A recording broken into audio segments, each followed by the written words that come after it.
మీరందరూ ఎలా ఉన్నారు ఫ్రెండ్స్? నేనైతే చాలా బాగున్నాను. ఈరోజు మా లంచ్లోకి చేపల పులుసు. మీ లంచ్ ఏంటో కింద కామెంట్ చేయండి.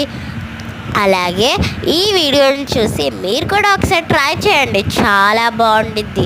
అలాగే మా ఛానల్కి లైక్ చేయండి, షేర్ చేయండి, సబ్స్క్రైబ్ చేసి మమ్మల్ని సపోర్ట్ చేయండి. Thank you friends, bye.